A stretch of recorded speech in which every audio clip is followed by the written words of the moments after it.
Welcome student. आज हम start करेंगे 9th के मैथमेटिक्स के बुक को। तो चलो आते हैं। फर्स्ट ऑफ ऑल आपकी जो टेक्स्ट में पहले जो टॉपिक है वो है इंट्रोडक्शन टू मैट्रिसेस। तो चलो पहले इसको स्टार्ट कर लेते हैं। जैसा कि आप लोग देख रहे हो यहाँ पे हमने टेबल बनाया हुआ है और इसमें डाटा भी मौजूद है और साथ साथ यहाँ पे उसके नाम भी लिखे हुए हैं। तो ये एक मैच का डाटा है, यहाँ पे पाकिस्तान और इंडिया, मतलब नई चीज जो है वो पाकिस्तान और इंडिया के बीच में हो रहे हैं और टोटल कितने मैचेस हुए हैं 8। यहाँ आप लोग टेबल में देख सकते हो। कोई अगर आपसे पूछे यहाँ पे टेबल अगर कोई आपको दे दे और ये आपको बताए कि बता दे पाकिस्तान ने कितने टोटल मैचेस जीते हैं, तो आप लोगों ने क्या करना है भाई। पाकिस्तान की बात हो रही है तो पाकिस्तान यहाँ पे रोज में आप देख सकते हो ऊपर वन मींस जीत, तो कितने मैचेस जीते हुए हैं इसके कॉलम में और पाकिस्तान के रोज में यहाँ पे है 4 मींस दैट कि पाकिस्तान ने 4 मैचेस जीते हैं। अब आपसे कोई ये भी पूछ सकता है इसी टेबल में कि पाकिस्तान ने कितने मैचेस हारे हैं, तो आपने किस तरह से इसको डील करना है। क्योंकि बात पाकिस्तान की हो रही है तो पाकिस्तान के रो एक तरह से देख ले और लास्ट के कॉलम भी देख ले कि कितने मैचेस पाकिस्तान ने हारे हैं। तो यहाँ पे आप देख सकते हो 3 मींस दैट कि 3 मैचेस पाकिस्तान ने हारे हैं। अब इसी टेबल में अगर हम इसको रिमूव कर लें और यहाँ पे खाली जो न्यूमेरिकल डाटा है उसको अगर हम यहाँ पे आप लोग यहाँ पे देख सकते हो कि ये जितना भी न्यूमेरिकल डाटा है यहाँ पे हमने वो लिखा है, इन वर्ड्स को हमने क्या किया है रिमूव किया है और ये डाटा हमने लिखा है और इस तरह से 1 2 स्क्वायर ब्रैकेट्स लगाया हुआ है। बेसिकली इसी चीज को हम क्या कहते हैं मैट्रिक्स कहते हैं। इसको कहते हैं स्क्वायर ब्रैकेट्स और जितने भी यहाँ पर नंबर्स है डिजिट्स है उसको हम कहते हैं इंटर ऑफ द मैट्रिक्स और एलिमेंट ऑफ द मैट्रिक्स। अब सवाल ये पैदा होता है कि मैट्रिक्स को डिफाइन किसने किया है, तो आप लोग देख सकते हो मैट्रिक्स को डिफाइन किया है एक ब्रिटिश मैथमेटिशियन ने आर्थर केले 1860 में, जो कि पैदा हुआ था 1821 और उसकी वफात की जो डेट है वो 1895 है।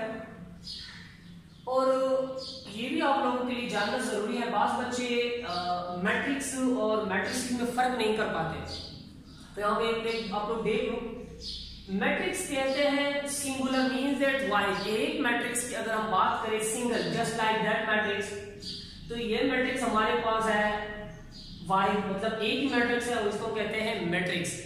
लेकिन अगर हम 2 या फिर 2 से ज्यादा मैट्रिक्स को यकजा कर ले तो उनको कहते हैं मैट्रिक्स। मींस मैट्रिक्स वाहिद है सिंगुलर है और मैट्रिसेस का जो वर्ड है वो प्लूरल है जम।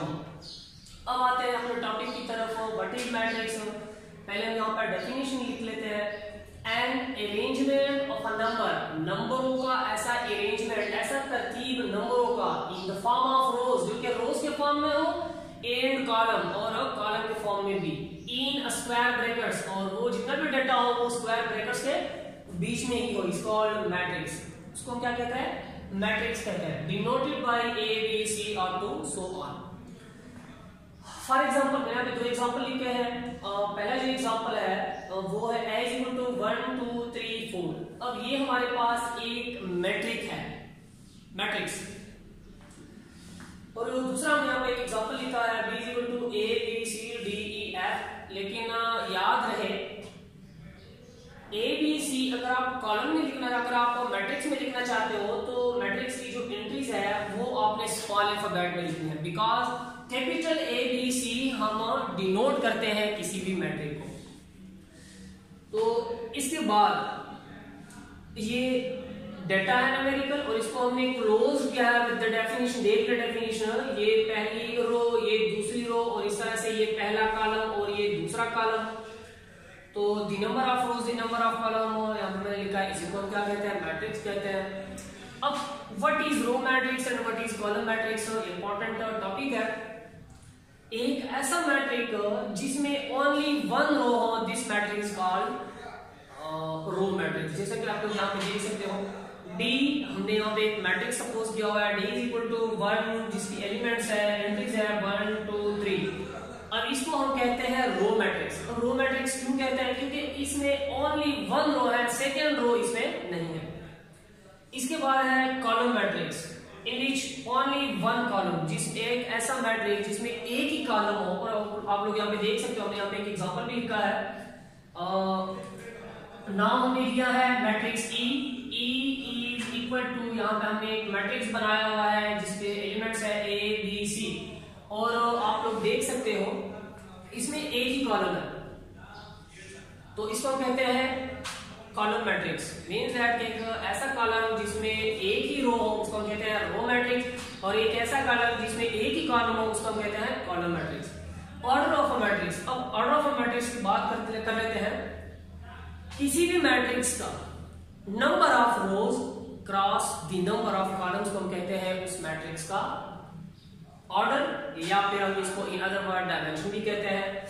तो हमने यहाँ पे पहला मैट्रिक्स सपोज किया हुआ है a is equal to, example के तौर पर हमने एक मैट्रिक्स लिया है 2 5 0 -2। अब ये पहली रो है, ये पहली रो, और इस तरह से ये दूसरी रो, फिर इसके साथ साथ इसके कितने रोज बने? 2 रोज बने। अब कॉलम की अगर हम बात करें, ये पहला कॉलम और ये दूसरा कॉलम, इसका ये मतलब है कि एक ऐसा मैट्रिक्स है जिसमें 2 कॉलम्स है और 2 रोज है। Means that 2 cross 2। अब ये मल्टीप्लिकेशन नहीं है, सादा अल्फाज में मैं अगर कहूं तो ये मल्टीप्लिकेशन नहीं है, इसको आप 2 क्रॉस 2 4 नहीं आता इसमें, ये खाली रिप्रेजेंट कर रहा है मैट्रिसेस के ऑर्डर को, जिसको हम बात अगर कर लें तो इसको कहते हैं 2 क्रॉस 2, न के 2 मल्टीप्लाइड बाय 2 क्रॉस 2।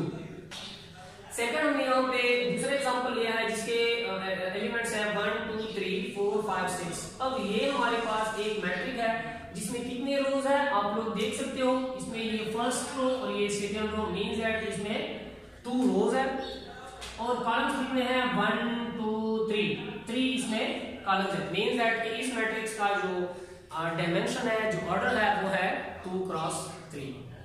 ये था आज का हमारा टॉपिक, और इसी के मुतालिक ये तकरीबन मेथड हमने डिस्कस किए, टॉपिक हमने डिस्कस की।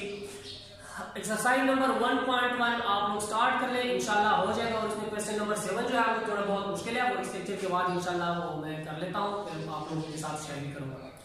अगर मेरी वीडियो पसंद आई हो, लेक्चर पसंद आया हो, तो अपने मेरे पेज, फेसबुक का जो पेज है उसको लाइक भी कीजिएगा, और वीडियो को ज़्यादा से ज़्यादा शेयर भी कीजिएगा, और साथ साथ यूट्यूब भी इंशाल्लाह शेयर करूंगा। यूट्यूब को आप लाइक सब्सक्राइब और साथ में बेल आइकन को भी दबाइएगा, ताकि आपको हमारी वीडियोस जो है, लेक्चर जो है, वो आपको पहुंच सके और आप उससे मुस्तफीद हो सके। Thank you.